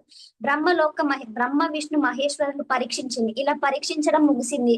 బ్రహ్మని, శివుడిని, అలాగే విష్ణు భగవాన్ని పరీక్షించిన తర్వాత భృగుముని ఏం చేస్తాడు, మళ్ళీ తిరిగి సరస్వతి నదీ తీరంలో ఋషులందరూ కలిసి మహాసత్ర యజ్ఞాన్ని నిర్వహిస్తారు కదా, అక్కడికి సభకు కూడా వెళ్తాడనమాట. సభకు వెళ్ళిన అనుభవాన్ని వివరించాడనమాట. ఈ వృత్తాంతాన్ని మొత్తం ఇలా నేను వీళ్ళని పరీక్షించాను, వీళ్ళు ఇలా నాకు రెసిప్రోకేట్ అయ్యారు, వీళ్ళు నాకు ఇలా స్పందించారు అనేది వీటన్నిటిని కూడా ఆ సభలో భృగు మహర్షి చెప్తాడనమాట. అతడు చెప్పినది శ్రద్ధతో వినిన తర్వాత త్రిమూర్తులలో విష్ణువే నిక్కముగా గనుడు ఋషులు నిర్ణయించారనమాట. అవన్నీ విన్న తర్వాత కూడా వాళ్ళు ఏం చెప్పారంటే విష్ణువే దేవాది దేవుడు అని చెప్పి వాళ్ళందరూ కూడా నిక్కముగా చెప్పారనమాట. ఋషులందరూ కూడా చెప్పారనమాట. బ్రహ్మవాదినాం అంటే పరతత్వము గురించి చర్చించినప్పటికీ ఒక నిర్ణయానికి రానివారని అర్థం అన్నమాట. సాధారణంగా బ్రహ్మవాదులనే పదము నిరాకారవాదులను లేదా వేద్యాదాయన పరులను సూచిస్తుంది. కనుక అచ్చట చేరినట్టు ఋషులందరూ వేదయాన పర్యులని దేవాది దేవుడు ఎవరిని విషయంలో ఒక నిర్ణయానికి రాకూడదని తెలుసుకోవాలన్నమాట. అయితే వాళ్ళందరూ అక్కడ చర్చించినారు, ఎంతో గొప్ప వేదాల్లో చర్చించిన వాళ్ళ అంత గొప్ప ఋషులకి కూడా ఏంటి, బ్రహ్మవాదినం అంటే చాలా సేపటికి చర్చించినప్పటికీ కూడా ఒక నిర్ణయానికి రాలేకపోయాడు. ఈ బ్రహ్మ విష్ణు మహేశ్వరులో ఎవరు దేవాది దేవుడని చర్చించుకోవడానికి. కానీ ఇప్పుడు వాళ్ళకి ఏంటంటే ఒక అది అనేది ఏమంటారు, ఒక చూశారు, వాళ్ళు ఎక్స్పీరియన్స్ చేశారు. భృగు మహర్షి వెళ్ళి వచ్చి చెప్పాడనమాట, ఇలా నిర్ణయించి నేను పరీక్షించి మీకు చెప్తున్నాను అని చెప్పి. కనుక అచ్చట చేరినట్టు ఋషులందరూ కానీ శివుడు, బ్రహ్మ, విష్ణువు అని ముగ్గురు అధిష్టాన దేవతలను కలుసుకున్న భృగుముని అనుభవాన్ని వినిన తర్వాత విష్ణువే పరతత్వము, దేవాది దేవుడు అని వారు నిర్ణయించారనమాట. వాళ్ళందరూ కూడా ఎన్నో రోజుల నుంచి చర్చించినప్పటికీ తేలని విషయము భృగు మహర్షి వెళ్ళి పరీక్షించిన తర్వాత వాళ్ళందరికీ కూడా చక్కగా అర్థమైందనమాట.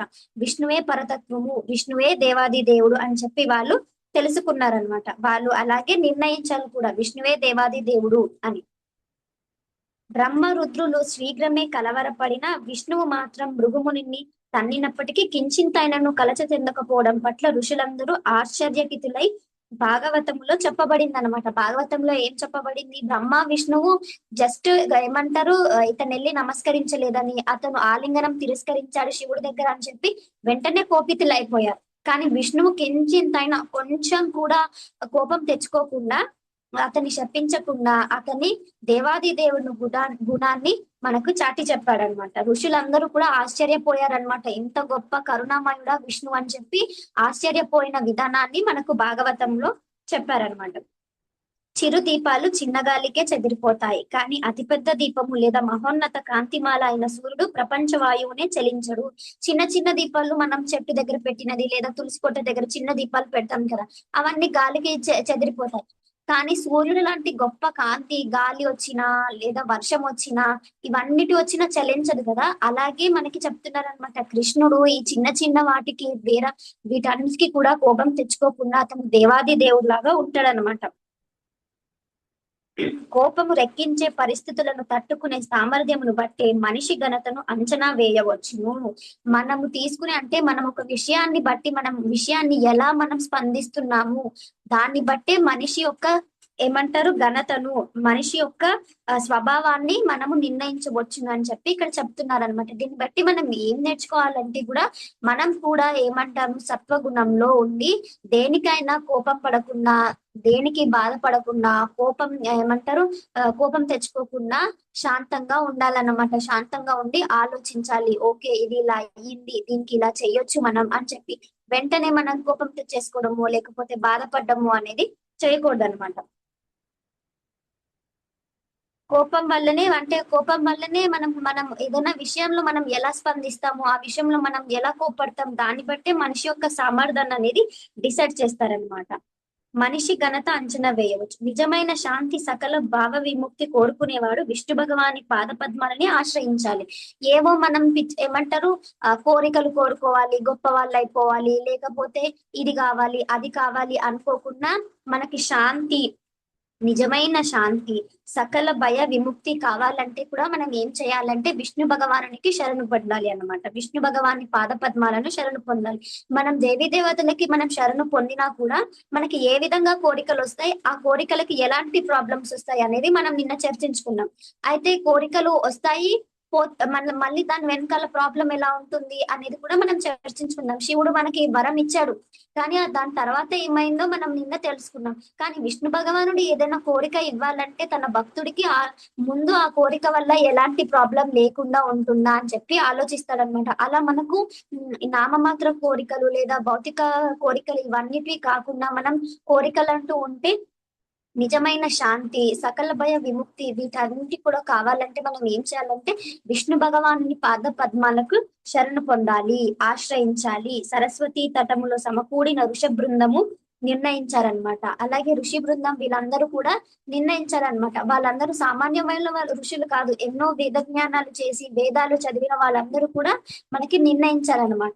ఏమని? విష్ణు భగవానుని పాద పద్మాలను ఆశ్రయించాలి, నిజమైన శాంతి భయ విముక్తులు కావాలి అని అంటే. బ్రహ్మరుద్రులు కొద్దిగా కోపము కలిగించగానే తమ శాంతి స్వభావాన్ని కోల్పోయారనమాట, విడిచిపెట్టేశారు. కొంచెము కోపం కలిగించగానే వాళ్ళు తమ శాంతి స్వభావాన్ని ఏమనుకున్నారు, వదిలిపెట్టేశారు. శాంతి సామర్యాలను వారు ఎట్లా కలిగించగలుగుతారు? బ్రహ్మ ఇంకా శివుడు ఏం చేశారు? కోపం కలగానే శాంతిని పోగొట్టేసుకున్నారు, కోపం చూపించేశారు. ఇప్పుడు మరి వాళ్ళ భక్తులకి వాళ్ళు ఎలా శాంతిని ఇవ్వగలుగుతారు అని చెప్పి మనం అనుకోవాలన్నమాట. శాంతి సామర్యాలను వారు ఎట్లా కలిగించగలుగుతారు భక్తులకి? కానీ ఎవడైతే విష్ణువుని లేదా శ్రీకృష్ణుని పరమమిత్రునిగా భావిస్తాడో పరమ శాంతియ జీవితాన్ని పొందుతాడని భగవద్గీతలో విష్ణువు గురించి చెప్పిందనమాట. అయితే మనకి ఇక్కడ ఏం చెప్తున్నాడు? బ్రహ్మ విష్ణు వీళ్ళందరూ కూడా కోరికలు ఇస్తారు, కానీ టైం వచ్చినప్పుడు వాళ్ళ కోపం కూడా అంతే. కోరికలు ఎంత ఫాస్ట్ గా ఇస్తారో శపించడానికి కూడా అంతే అదిగా ఉంటుంది. వాళ్ళకే కోపం ఎక్కువైపోయి భృగు మహర్షిని శపించడానికి వెళ్ళారు, శాంతిని కోల్పోయారు. అలాంటప్పుడు మరి భక్తులకు శాంతిని ఏ విధంగా ఇవ్వగలుగుతారు అని చెప్పి మనం తెలుసుకోవాలన్నమాట. కానీ విష్ణువుకి మనం పాద పద్మాలను ఆశ్రయించినట్లయితే మనకు పరమ శాంతి జీవితాన్ని పొందుతాం అనేది మనం తెలుసుకోవాలన్నమాట. అయితే ఇప్పుడు భగవద్గీతలో ఒక శ్లోకం ఇక్కడ చెప్పారు, 5.29. మనం ఆ శ్లోక ఒకసారి చదువుతాము. భోక్తారం యజ్ఞ తాపసం సర్వలోక మహేశ్వరం సుహృదం సర్వభూతానం జ్ఞాత్వా మాం శాంతి ముచ్చతి. అనువాదం: నన్ను సమస్త యజ్ఞాలకు తపస్సులకు చరమ భోక్తగాను, సకల లోకాలకు దేవతలకు పరమ ప్రభువుగాను, సకల జీవులకు ఉపకారిగాను, శ్రేయోభిలాషగాను తెలుసుకొని నా సంపూర్ణ భావంలో ఉన్న వ్యక్తి భౌతిక కేశాలు వేదాల నుండి విడివడి శాంతిని పొందుతాడనమాట. అంటే మనం విష్ణు భగవాన్ని అర్థం చేసుకొని, కృష్ణుని అర్థం చేసుకొని, అన్ని తపస్సులకు యజ్ఞులకు శ్రీకృష్ణుడే చరమభోక్త అని భావించి, సకల జీవులకు ఉపకారం శ్రీకృష్ణుడే అని చెప్పి అనుకొని మనం అన్ని కూడా తెలుసుకున్నప్పుడు మనం ఏం చేస్తామంటే, అప్పుడు ఏమవుతుంది, ఈ భౌతిక క్లేశాల నుండి ఈ భౌతిక లోకం నుండి మనం వేదాల నుండి విడివడి కృష్ణుని చెంతకు చేరుతాం. శాంతి అనేది మనకి దొరుకుతుంది. అయితే ఇప్పుడు మనం ఇది ఇక్కడికి స్టాప్ చేద్దాము. మనకి నెక్స్ట్ మాతాజీ ఈరోజు ఏకాదశి స్టోరీ చెప్తారు. మీకు ఇందులో ఏమైనా ప్రశ్నలు ఉంటే అడగొచ్చు, లేదా మాతాజీనైనా అడగొచ్చు. నేనేమైనా మీకు ఏదైనా అర్థం కాకపోతే అయినా అడగొచ్చు. అందరికి హరి కృష్ణ. Thank you. హరి బోల్ మాతాజీ, హరి హరి బోల్.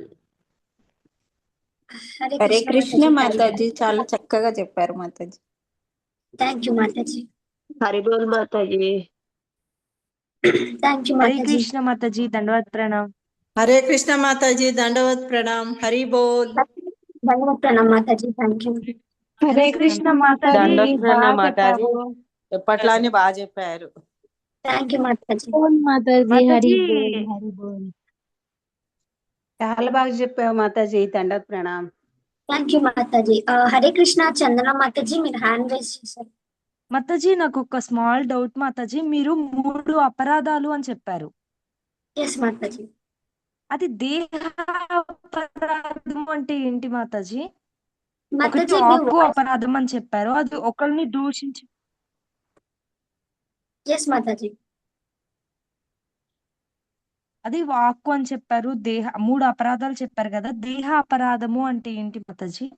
దేహ అపరాధం అంటే ఇప్పుడు ఇక్కడ భృగు మహర్షి కాలుతో తన్నాడు అంటే మన దేహంలో అది ఒక పార్ట్, కాలు అనేది. సో దేహంతో అతను అపరాధం చేశాడు, ఓకే కాలుతో తన్నాడు కాబట్టి ఓకే, అలాంటి వాటిని దేహ అపరాధము. దేహ అపరాధము అంటారు. మానసిక అపరాధము అంటే మనము భృగు మహర్షి ఇక్కడ చూసుకున్నట్టయితే బ్రహ్మదేవుడికి అలా మానసిక అపరాధము, వాక్కు అపరాధము, దేహ అపరాధము. ఓకే ఓకే, థ్యాంక్ యూ మాతాజీ. హరే కృష్ణ మాతాజీ, మీకు అర్థమైందా చందన మాతాజీ? లేదంటే మనం ఒకసారి మాతాజీని అడుగుదాం. Hare Krishna, thank you so much. లేదు చాలా మాతాజీ, అర్థమైంది మాతాజీ. Okay okay, thank you. Hare Krishna మాతాజీ. హరే కృష్ణ, దండవత్ ప్రణామం అందరికీ కూడా. దండవత్ ప్రణామ్ మాతాజీ. మాతాజీ, హరే. ఈయన భృగు మహర్షి విష్ణువుని పాదంతో తన్నినప్పుడు ఆయన కాళ్ళు నొక్కుతూ ఆయన కాళ్ళులో ఉన్న కన్నును చిదిమేస్తాడని నాకు తెలిసిన కథ. ఆయనకి అహంకారం ఉంటుంది కదా, నేను ఇంత అని. అహంకారం కోసమే ఆయనను పంపిస్తారు ఋషులందరూ అని తెలుసు నాకు కథ. మరి ఇక్కడైతేనేమో మీరు చెప్పింది కూడా ఉంది, ఒక పార్టే గాని ఇది కూడా ఉంది కదా అని. హరే కృష్ణ మాతాజీ, దండవత్ ప్రణామ్. అయితే మనం భాగవతంలోని కథలు చదువుతున్నాం. 10th canto ఆఫ్ భాగవతమే దేవాది దేవుడు శ్రీకృష్ణుడు. సో భాగవతంలో ఏది ఉంటే అదే మనం ఇప్పుడు చదువుతాం. అంటే వేరువేరుగా ఉంటాయి. నిన్న మోహిని భస్మాసుర మనం చూసాం కదా, దాంట్లో కూడా ఒక బ్రాహ్మణుడు వేషంలో వస్తాడు. ఎవరు? విష్ణుమూర్తి వచ్చి అప్పుడు ఆయనని భస్మం చేస్తాడు. ఆయనతోనే ఆయన తల మీద చెయ్యి, అతని చేతి ఆయన తల మీద పెట్టుకునేటట్టు చేసి భస్మం అవుతుంది. కానీ ఇంకో కల్పాల్లో ఇంకో రకంగా మోహిని వచ్చి నృత్యం చేస్తూ, నృత్యంలో ఆ స్టెప్ అంటే ఆ భంగిమ వచ్చేటట్టు చేసి భస్మం చేస్తారు. సో ఎలాంటిదైతే ఏమింది ఇక్కడ భస్మాసురుడు అని కూడా మనకి ఇక్కడ కూడా మనకి చెప్పలేదన్నమాట. సో భాగవతం కథలు ఒరిజినల్ అన్నమాట మనకి. సో భృగు మహర్షి అహంకారం, ఇప్పుడు దేవాది దేవుణ్ణి పరీక్షించాలంటేనే అక్కడ మనకు అర్థమైపోతుంది ఎటువంటి అహంకారం అని. అహంకారుడే. అయితే ఈ స్టోరీస్ మనం విన్నాము. ముందుకు ఏమైనా వస్తుందేమో చూద్దాం ఇదే స్టోరీలో. ప్రస్తుతానికైతే మనీషా మాతాజీ అట్లాంటివి ఏం మెన్షన్ చేయలేదు కదా. ఓకే మాతాజీ, ఓకే, ధన్యవాదాలు.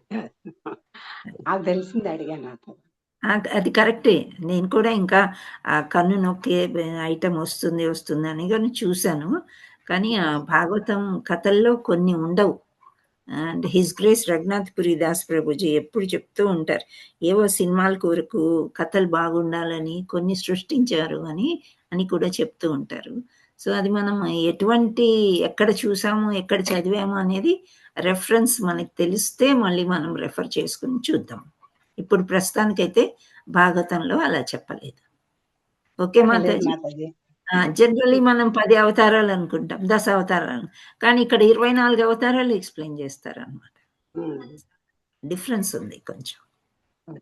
ఓకే, ఏమో మనీషా మాతాజీ నో తప్పేం కాదు, నేను కూడా అదే విన్నాను. మనీషా మాతాజీ ఓకేనా? మీకు అట్లా కాలు నొక్కడం సీన్ ఏమైనా వచ్చిందా మనం చదివేటప్పుడు? లేదు మాతాజీ, అంటే నేను అనుకున్నాను, నిన్న మీరు చెప్పారు కదా కొన్ని కల్పాలు డిఫరెంట్ ఉంటాయి అని చెప్పి, అది డిఫరెంట్ అనుకున్నాను. ఒక్కొక్క ఇప్పుడు యూనివర్సెస్ ఆర్ డిఫరెంట్. ఇది మనం ఉండే భౌతిక ప్రపంచంలో మనము ఇంకో స్టోరీ ఇంకోలాగా చాలా స్టోరీస్ వింటూ ఉంటాం. కానీ ఇప్పుడు మనం అచ్చంగా భాగవతము ట్రాన్స్లేటెడ్ బై శ్రీల ప్రపాద మన గురువు గారు ట్రాన్స్లేషన్ చేసిన పుస్తకాలు మనము చదువుతున్నాం. సో దాంట్లో ఏది ఉంటే అది మనము చదువుతాం అన్నమాట. అని మీరు చెప్పింది తప్పు అని కూడా నేను అనట్లేదు మాతాజీ, నేను కూడా చిన్నప్పటి నుంచి అలాగే విన్నాను. ఓకే, ఈ ప్రస్తుతం ఈ పుస్తకంలో ఇవ్వలేదు, అది ఎక్కడైనా రెఫర్ చేసి మళ్ళీ మనకి ఎక్కడైనా తగిలితే డెఫినెట్లీ మనం డిస్కస్ చేద్దాం. Okay Mataji. Okay Mataji, okay, ధన్యవాదాలు. హరే కృష్ణ, ధన్యవాదాలు. ఓకే, సో అందరికీ కూడా భోగి ఏకాదశి శుభాకాంక్షలు. సో ఈరోజు 14వ థ్యాంక్ యూ. సో ఈరోజు శుభాకాంక్షలు మాతాజీలు, సంక్రాంతి శుభాకాంక్షలు. ఎస్, సంక్రాంతి రేపు చెప్పుకుందాం. సో ఇప్పుడు భోగి మామూలుగా గోదాదేవి కళ్యాణం చేస్తారు ఈరోజు అన్ని టెంపుల్స్ లో. అండ్ గోదాదేవి యొక్క పారణ కూడా బిగినింగ్ లో నేను చెప్పాను, ఈ 30 రోజులు పఠించండి, కృష్ణుడికి దగ్గర అవుతాము అని చెప్పి కూడా. సో ఆ రకంగా మనము చూద్దాం. అండ్ ఈరోజు ఏకాదశి, మనం ఎప్పుడు ఏకాదశి స్టోరీ ఏకాదశి రోజు చెప్పుకుంటాం కాబట్టి కొంత సమయం నాకు ఇవ్వమని అడిగాను. So thank you so much for giving me time. Hare Krishna, మీ టైంలోంచి నాకు కొంత ఇచ్చారు మనీషా మాతాజీ. Thank you so much for that. ఈ అవకాశం నాకు ఇచ్చినందుకు మీ అందరికీ కూడా కృతజ్ఞతలు. Thank you. అండ్ ప్రేయర్ చేసుకుని మనం ఏకాదశి స్టోరీలోకి వెళ్దాం. ఓం అజ్ఞానతిమిరాంధస్య జ్ఞానాంజన శలాకై చక్షురుల్మీలితమేన తస్మై శ్రీ గురవే నమః.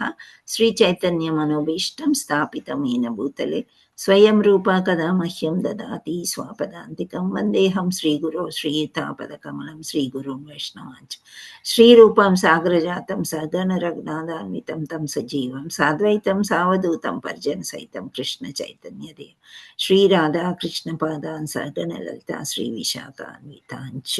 నమో విష్ణుపాదాయ కృష్ణ ప్రేష్టాయ భూతలే శ్రీమతే జయపతక స్వామీతి నామినే నమాచార్య పదాయ నితాయ కృపా ప్రదాయని గౌర కథదామదాయ నగర గ్రామతారిణి. నమో విష్ణుపాదాయ కృష్ణ ప్రేష్టాయ భూతలే శ్రీమతే భక్తి వేదాంత స్వామిన్నితి నామి.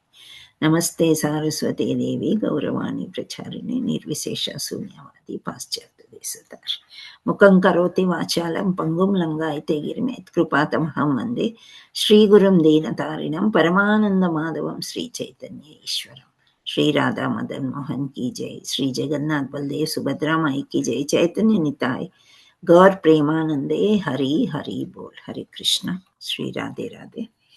సో మనకి ఈరోజు ఏకాదశులన్నీ కూడా 15 రోజులకు ఒక ఏకాదశి వస్తుంది. అలాగే మనకి సంవత్సరానికి ఎన్ని ఏకాదశులు వస్తాయి? 24 ఏకాదశులు మనకి వస్తుంటాయి. ఈ యొక్క విశేషం ఏంటి? ప్రతి ఏకాదశికి ఒక విశేషం అనేది ఉంటుందన్నమాట. సో యుధిష్ఠిరుడు అడుగుతూ ఉంటాడు ప్రశ్నలు, శ్రీకృష్ణుడు చెబుతూ ఉంటాడు. కానీ ఇక్కడ ఈ షత్తిల ఏకాదశి అని అంటారు. తిల్ ఏకాదశి అంటే నువ్వులకి ఏకాదశికి ఏం సంబంధం? మనం మామూలుగా సంక్రాంతి అంటేనే అంటే ఏదైనా దుష్కార్యాలు మనలో పీడ అని అంటారు కదా. సో అది వెళ్ళిపోవడానికి నువ్వులతోని స్నానం చేయడము, నువ్వులు వేసుకుని ఆ ప్రసాదం తీసుకోవడం, అంటే నువ్వుల లడ్డులు ఇట్లాంటి. వాతావరణం కూడా చాలా చల్లగా ఉంటుంది కాబట్టి నువ్వులు శరీరానికి వేడిని ఇస్తాయి కాబట్టి కూడా తీసుకోమని చెప్తారు. ఇంకా మనం వెళ్ళేది ఆఫ్టర్ రథసప్తమి, సమ్మర్ ప్రవేశిస్తుంది, అంటే మనకి ఎండాకాలం వస్తుంది. సో ఆ వేడిని తట్టుకోవాలంటే ఇప్పుడు నుంచే కొంచెం శరీరాన్ని వేడిగా ఉంచుకోవాలి కాబట్టి ఇవన్నీ మనకి కేటాయించారనమాట. శక్తిలా అంటే 6 రకాలుగా నువ్వులు ఎలా వాడాలి అనేది మనకి ఈ స్టోరీలో కూడా మనకి తెలుస్తుంది. సో మనం ఈ స్టోరీలోకి వెళ్ళిపోయి చూద్దాం ఏంటి 6 రకాలు నువ్వులు, శక్తిల ఏకాదశి అని ఎందుకన్నారు, వాటి యొక్క విశిష్టత ఏంటి అనేది ఇద్దరు ఋషుల మధ్య జరిగిన సంభాషణ అన్నమాట. సో వాళ్ళెవరు అనంటే ఇక్కడ దల్బ్యా ఋషి అన్నారంట పలస్త్య మునితోని అన్నారనమాట. ఎప్పుడైతే మనకి ఈ ఆత్మ అనేది ఈ భౌతిక ప్రపంచంలోనికి వస్తుందో ఇమ్మీడియట్ గా ఒక పాపపు చర్యలు చేయడానికి రెడీ అయిపోతుందంట. ఒకరోజు నేను ఒక శిశువు పుట్టిన వెంటనే ఏడుస్తూ ఉంటాడు, ఇవన్నీ స్కూల్కి వెళ్ళేదాకా చెప్పాను. మీకు ఏమైనా గుర్తున్నాయా? హరే కృష్ణ. ఒక ప్రభుజీ చెప్పారు అని చెప్పి. ఓకే, నేను మళ్ళీ ఒక్కసారి జ్ఞాపకం చేస్తాను. ఒక శిశువు పుట్టిన వెంటనే ఎందుకు ఏడుస్తాడు? నవ్వొచ్చు కదా. అంటే శిశువుకి అసలు ఈ లోకంలోనికి భౌతిక ప్రపంచానికి రావడానికే ఇష్టం లేదన్నమాట. ఎందుకంటే ఈ దుఃఖాలయం అశాశ్వతం అని తెలుసు, ఆత్మకు తెలుసు అన్నమాట. కానీ ఎప్పుడైతే వెలుపలికి వచ్చేస్తాడో ఏడ్చుకుంటూ శుభ్రంగా క్లీన్ చేసి చక్కగా బట్టలు వేసి తల్లి చేతిలో పెట్టినప్పుడు, తల్లి పొత్తిళ్లలోకి వెళ్ళినప్పుడు హాయిగా ఉంటుందంట ఆ శిశువుకి. అండ్ ఆ తల్లి కూడా మురిసిపోతూ ఉంటుందన్నమాట. ఆ మురిసిపోయే క్షణాలు ఈ పిల్లవాడు కానీ అమ్మాయి కానీ అబ్బాయి ఆ శిశువుకి ఒక సంతోషాన్ని కలిగిస్తుంది అనమాట. అంటే వెంటనే ఆ భగవంతుడి దగ్గర నేను ఇక్కడే ఉంటాను, నేను వెళ్ళను అని అనుకుని ఏడ్చిన అతను తల్లిని చూసేసరికి అక్కడ మోహం వచ్చేసింది అనమాట. సో ఇక్కడ మర్చిపోయాడు. అంటే ఇలాంటి దేవుణ్ణి మర్చిపోవడం అనేది ఒక పెద్ద సిన్ఫుల్ యాక్టివిటీ అన్నమాట.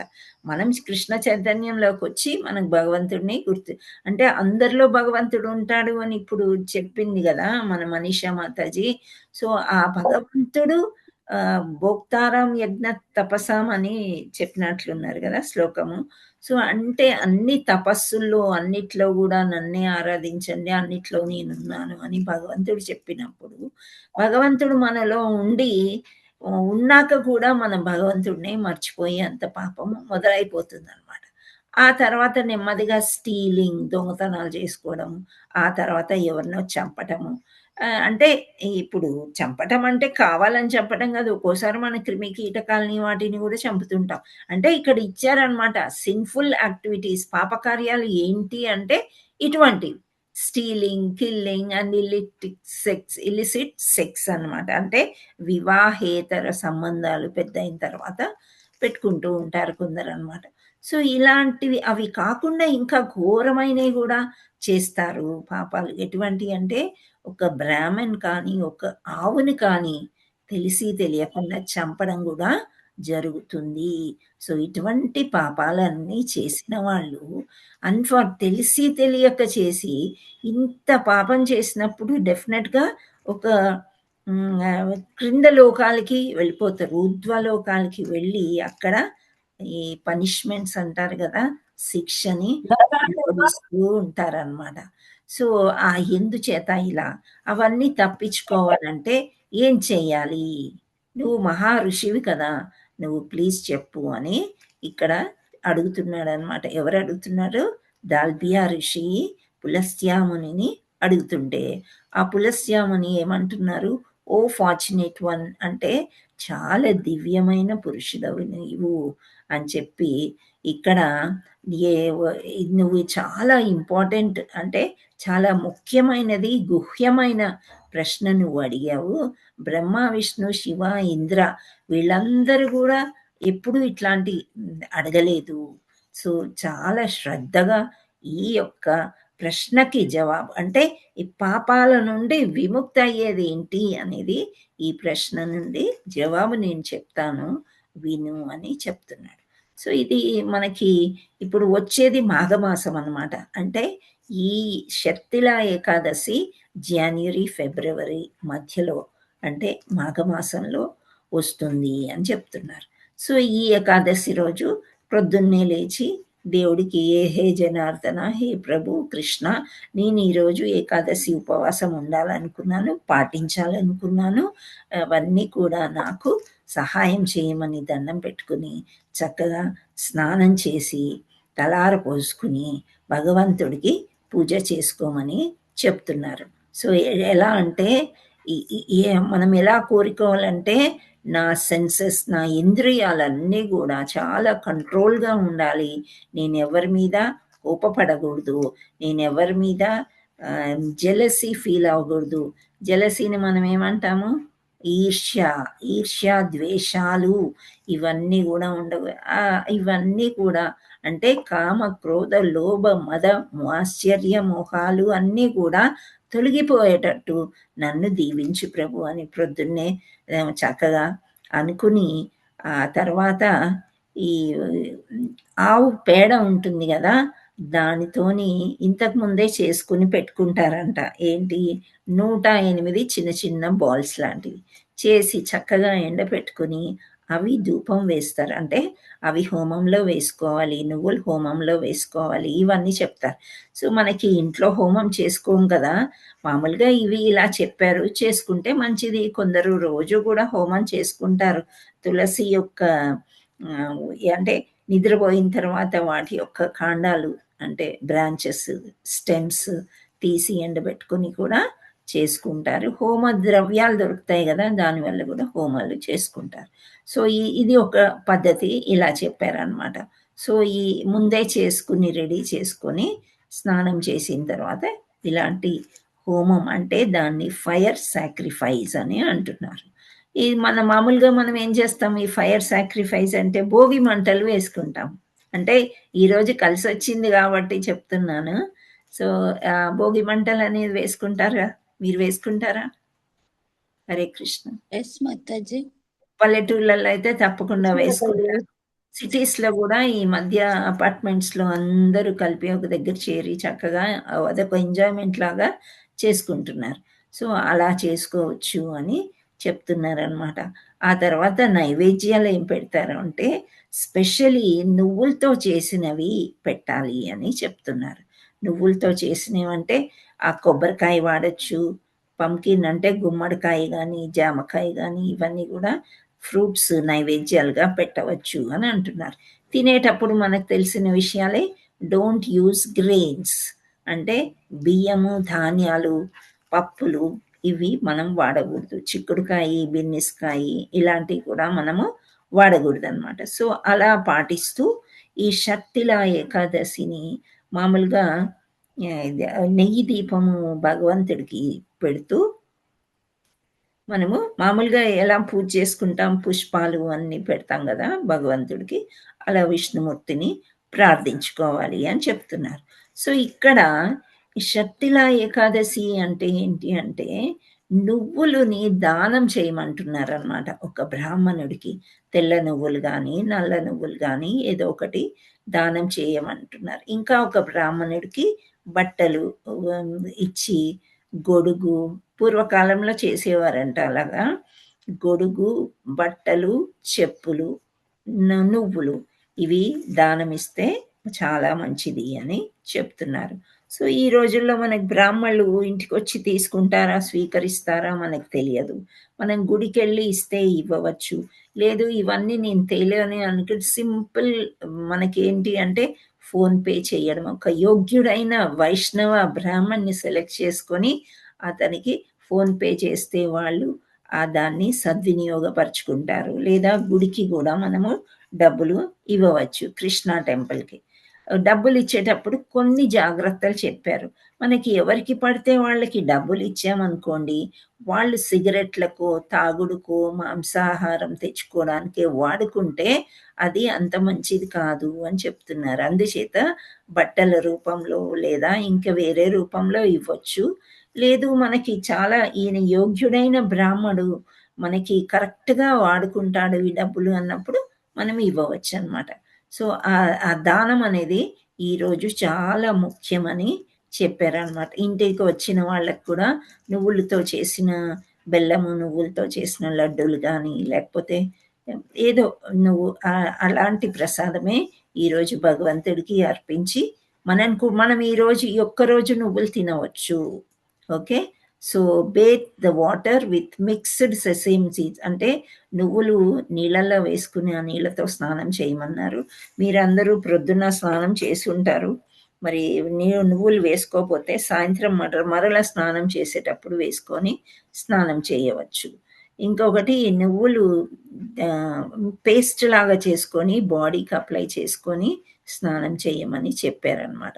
అండ్ ఇప్పుడు యజ్ఞాలు చేశారు. యజ్ఞాలు చెప్పాం కదా, ఇప్పుడు ఆవు పేడతో చేసుకునేవి, అందులో కూడా సాక్రిఫైస్ మంటలో కూడా నువ్వులు వేయమని చెప్తున్నారు.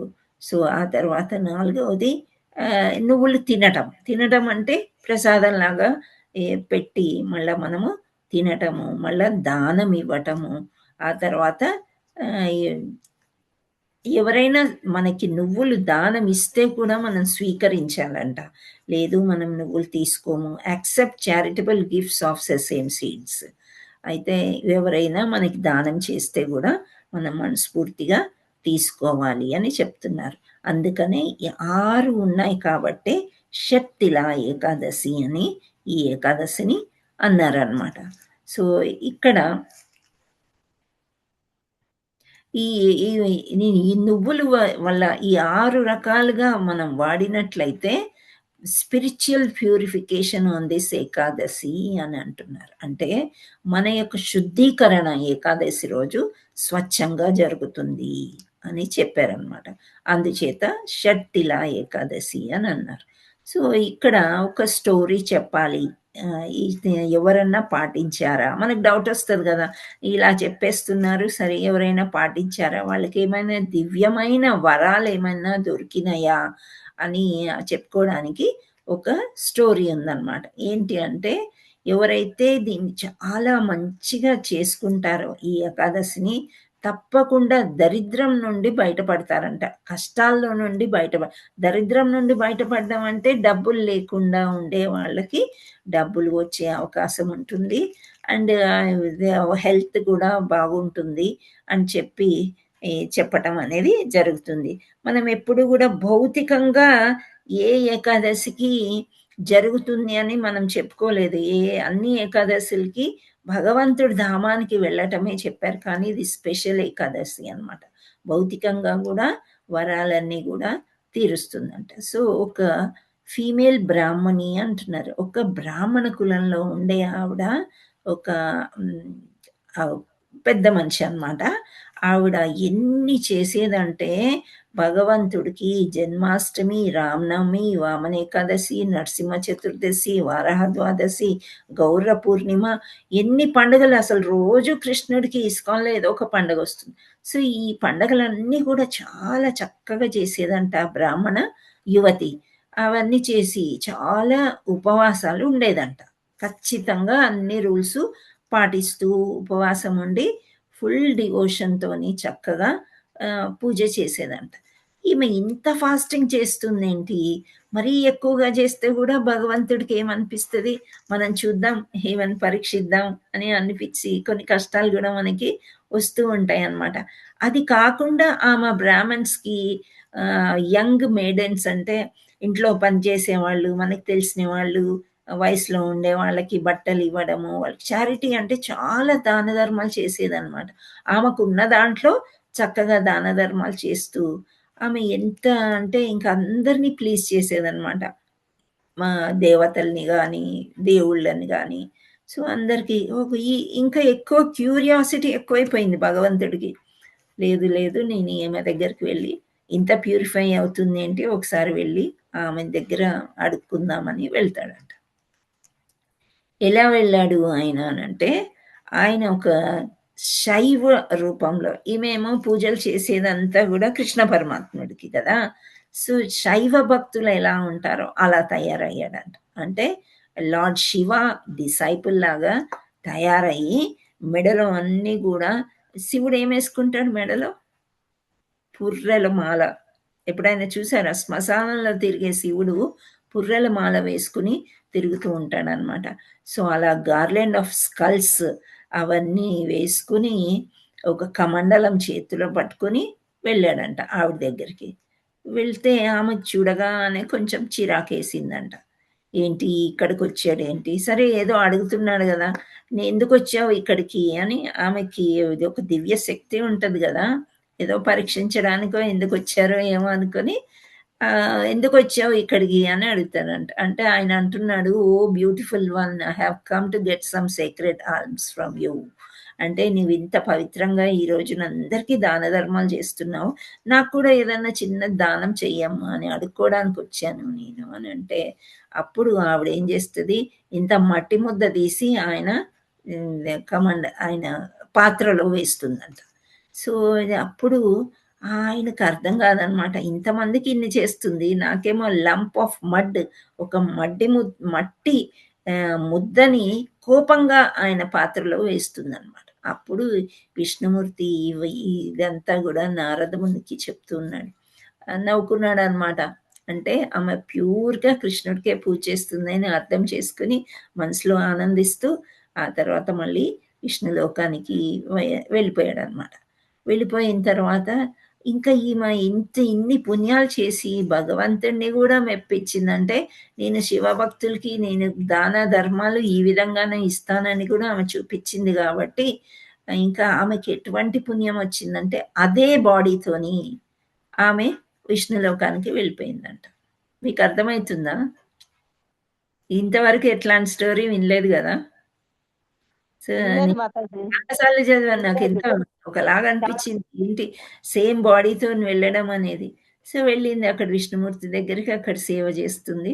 ఆ తర్వాత అమ్మ నువ్వు ఇక్కడ ఉండొచ్చు అని చెప్పేసి ఓ చిన్న కుటీరం, ఆ మట్టి ముద్ద ఏదైతే ఇచ్చారో విష్ణుమూర్తి అక్కడ ఆమెకి మంచి ఇల్లు చేశాడంట. ఈ ఇంట్లో నువ్వు ఉండొచ్చు అన్నాడు. It is not a palace, just మట్టితోని ఇల్లు ఉంది. ఆమెకు అది నచ్చింది, బాగుంది అని చెప్పి అప్పుడు విష్ణుమూర్తి దగ్గరికి వచ్చి ఆమె అడుగుతుందంట, ఓ జనార్దన, ఎందుకు నాకు ఇట్లా చేశావు, నీకు ఎన్ని పూజలు చేశాను నేను, ఎంత బాగా చూసుకున్నాను, ఇంకా వేరే దేవుళ్ళకి అందరికీ పూజ చేసిన తర్వాత నాకు ఇలా ఇంట్లో ఏమీ లేవు, అసలు సరుకులు లేవు, ఏమీ లేవు, ఓన్లీ ఇల్లు మాత్రమే ఉంది అని అడుగుతుందంట. అంటే నువ్వు ఇంట్లోకి వెళ్ళి తలుపులు వేసుకొని అట్లే ఉండిపో, ఎవరైనా తలుపు కొడితే ఆ తలుపు తీసే ముందు ఎవరైతే శక్తిలా ఏకాదశి గురించి ఆ గ్లోరీస్ చెప్తారో వాళ్ళకే తలుపు ఓపెన్ చెయ్యి అని విష్ణుమూర్తి చెప్తాడనమాట.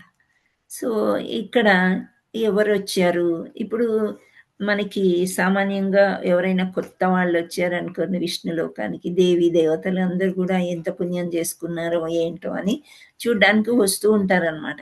సో వచ్చినప్పుడు వాళ్ళు పరిచయం చేసుకుంటారు. సో ఇక్కడ ఏమైందంటే దేవీ దేవత వైఫ్స్ వాళ్ళందరూ వచ్చారనమాట. ఎంతమంది వచ్చినా కానీ తలుపు తీయదంట. ఆమె ఏం చెప్తుందంటే, oh dear ones, if you want me to open this door you will have to describe me the merit one obtains by observing sacred fast of Shattila Ekadashi. So ఆమె ఏమంటుంది, ఈ షత్తిలా ఏకాదశి పాటిస్తే ఏమేమి వస్తాయి మనకి అవన్నీ కూడా మీరు వర్ణిస్తే చెప్తేనే నేను ఈ తలుపు ఓపెన్ చేస్తాను అని అంటుందన్నమాట. సో ఇలా కొందరు చెప్తారు, కొందరు చెప్పరు, కొందరు వెళ్ళిపోయారు, ఎలాగో ఒకలాగా చెప్పారనమాట ఆ గ్లోరీస్. ఇప్పుడు నేను చెప్పాను కదా, అవన్నీ కూడా మెటీరియల్ ఎంజాయ్మెంట్, లిబరేషను, ఈ నువ్వులు వాడకము, ఈ మనకి ఇటర్నల్ నాలెడ్జ్ అంటే సచ్చిత్ ఆనందం, ఇవన్నీ దొరుకుతాయి అని చెప్పి వాళ్ళు ఎప్పుడైతే చెప్తారో అప్పుడు ఆమె తలుపు తీస్తుంది అనమాట. తలుపు తీస్తే వీళ్ళు ఆశ్చర్యపోతారంట. అంటే ఆమె భౌతిక ప్రపంచంలో ఏ విధంగా ఉందో అలాగే వెళ్ళింది. She was a old lady అని చదివాం కదా, నార్మల్గా ఉందన్నమాట. ఒక దేవకన్యలాగా మెరిసిపోతూ, ఇంకెవరో నాగపత్నిలాగా, ఇంకేదో గంధర్విలాగా అలా లేదనమాట, మామూలుగా ఉంది. అప్పుడు ఈ దేవి దేవతలు వీళ్ళందరూ కూడా ఆశ్చర్యపోతారనమాట. ఏంటి ఏంటి ఈ గొప్పతనం అని చెప్పేసి అనమాట. అప్పుడు ఈ విష్ణుమూర్తికి ఏ విధంగా ఆమె ప్రార్థన చేసింది, ఏ విధంగా ఏకాదశి చేసింది, ఆమెకి ఎటువంటి ఆశ లేదు. ఆమెకు ఉన్న దాంట్లోనే అందరికి సెల్ఫ్లెస్లీ, ఆనెస్ట్లీ అంత వెల్త్ ఆమెది ఇచ్చేస్తూనే పోతానే ఉంది. సో ఆమె నువ్వులు గింజలు ఇచ్చింది, బట్టలు ఇచ్చింది, ఫుడ్ ఇచ్చింది, గొడుగులు ఇచ్చింది, బట్టలు ఇచ్చింది. ఆ తర్వాత నల్ల ఆవును కూడా ఈరోజు ఇస్తే చాలా మంచిదంట. సో ఇవన్నీ కూడా ఆమె ఇచ్చి ఇచ్చి ఏమైపోయిందంటే ఆధ్యాత్మికంగా గొప్పదైపోయింది ఆమె దగ్గర ఏం లేకపోయినా. సో వీళ్ళందరూ ఆశ్చర్యపోతారనమాట. అంటే అలా చేస్తే కూడా మనము ఈ శక్తిలా ఏకాదశి ఏమీ ఎక్స్పెక్ట్ చేయకుండా, భగవంతుడి దగ్గర నుంచి ఏమీ ఎక్స్పెక్ట్ చేయకుండా చేస్తే కూడా మనకి అన్ని భగవంతుడే ఇస్తాడు అనేది ఆ యొక్క నమ్మకంతోని చెయ్యాలి అని ఇక్కడ ఓ డాల్బియా ముని పులస్య ఋషి చెప్పాడంట.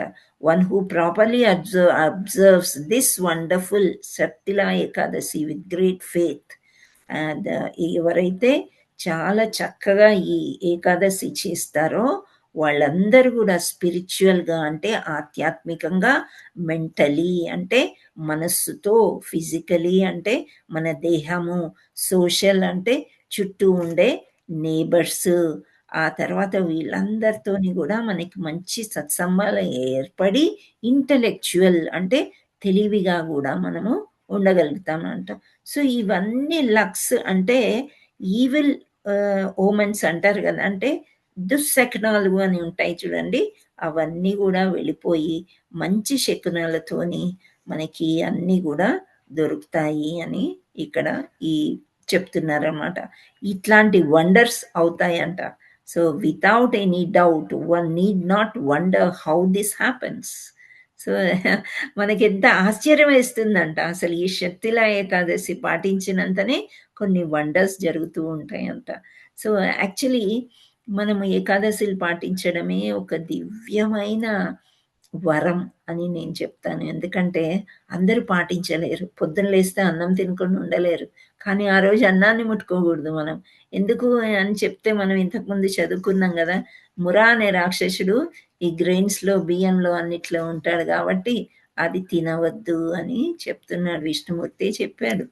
సో ఈ ఋషులు ఇక్కడ కంక్లూడ్ చేశారు, ఇంత మంచి ఏకాదశిని you have to fast, and అవసరమైతే మీరు ఉండగలిగితే జాగరణ కూడా చెయ్యాలి అని చెప్తున్నారు. Rare soul who properly performs these acts of charity in the right devotional mode following the Vedic injunctions will become utterly free from all sinful reactions and go back to Godhead. So మనం పూర్వం చేసిన పాపాలన్నీ కూడా తొలగిపోయి చక్కగా దేవుడి ధామానికి వెళ్ళడానికి ఈ తలుపులు తెరిచి ఉంటాయి ఈరోజు అని చెప్తున్నారు. అంటే ఈరోజు వెళ్ళిపోమని కాదు, మనం ఎప్పుడు సమయం వస్తే అప్పుడే వెళ్దాం, కానీ ఇటువంటి పాటించడం మూలాన మనకి ఇంత మంచి దివ్యమైన ధామం ఫ్రీగా వస్తుందన్నమాట. అది శక్తిలా ఏకాదశి యొక్క విశిష్టత. మీకు ఏమైనా డౌట్స్ వచ్చాయా ఇక్కడ? హరే కృష్ణ. కొత్త విషయం అనిపించింది కదా, నాకైతే కొత్తగా అనిపించింది. శక్తిలా ఏకాదశి నువ్వుల యొక్క ప్రాధాన్యత అని అనుకున్నాను, చెప్పుంటారు ఇంతకుముందు ప్రభుజీలు, కానీ ఇంత డీప్గా నేను ఎప్పుడు వినలేదు. ఈరోజు మరీ వినడమే కాకుండా బాగా నిన్నటి నుండి అర్థం చేసుకుంటే అప్పుడు అర్థమైందనమాట. అంటే ఈ భౌతిక ప్రపంచంలో మనం వెతుక్కునేదే ఆనందం. ఈ ఆనందం అనేది శక్తిలా ఏకాదశి పాటించడం వల్ల మనకు అనుకోకుండా ఇంకా ఎక్కువ ఆనందం వస్తుంది అని చెప్తున్నారు. భౌతిక ధామానికి వెళ్ళడమే కాదు, ఇక్కడ కూడా ఆనందంగా ఉండగలుగుతాము అని చెప్తున్నారు. సో మీరందరూ కూడా నువ్వులతోని బెల్లంతోని లడ్డూలు చేసుకోండి. లేదా ఆ తామర గింజలు ఉంటాయి కదా, ఆ నువ్వు పాకం పట్టేసి కొన్ని నువ్వులు వేసేసి అది కూడా చేస్తే పిల్లలు బాగా ఇష్టంగా తింటారు. నేనైతే ఏం చేశాను, ఫలహారి పిండిలో నువ్వులు వేసేసి దోశలు వేసి ఇచ్చాను మా ప్రభుకి, భగవంతుడికి పెట్టి. సో 2 రకాలుగా అయిపోతుంది. నువ్వుల లడ్డూలు అంటే ఆల్రెడీ చేసి ఉన్నాయి, ఇంట్లో చేశాను. సో ఆ విధంగా దానం అంటారా, ఇప్పుడు మనకి ఎక్కడికి వెళ్ళి ఎవరిని వెతుకుతామని చెప్పి ఒక యోగ్యుడైన వైష్ణవ బ్రాహ్మణ్కి ఫోన్ పే చేశాను. మా ఇంటికి పూలమ్మ వస్తుంది, ఆమె చీర జాకెట్ ఇచ్చాను. సో అలా మనకి చేతిలో ఉన్నంత వరకు అనమాట. ఈరోజు చేయమన్నారు, చేద్దాం. తర్వాత ఫలితం ఆ భగవంతుడు చూసుకుంటాడు. హరే కృష్ణ. హరి బోల్ మాతాజీ, హరి బోల్. హరే కృష్ణ కృష్ణ కృష్ణ హరే హరే, హరే రామ రామ రామ హరే హరే. వంచకల్పతరుభ్యస్య కృపా సింధుభ్యో పతితానాం పావనేభ్యో వైష్ణవేభ్యో నమో నమః. Hare Krishna. All glories to assembled devotees. Hare Krishna. All glories to assembled devotees. Hare Krishna. All glories to assembled devotees. Hare Krishna. Shaktila Ekadasi ki jai. Hare Krishna. జై. Srila Prabhupada ki jai. Guru Maharaj ki. Hare Krishna మాతాజీ, దండవత్ ప్రణామ్. ధన్యవాద్ ప్రణామ్. హరి బోల్ మాతాజీ. మళ్ళీ కూడా రేపు మనీషా మాతాజీ తీసుకుంటారు class. Okay, thank you. Thank you మాతాజీ. హరే కృష్ణ, దండవత్ ప్రణామ్. ధన్యవాద్ హరే ప్రణామ్. కృష్ణ. ఇందిరా బోయిన మాతాజీ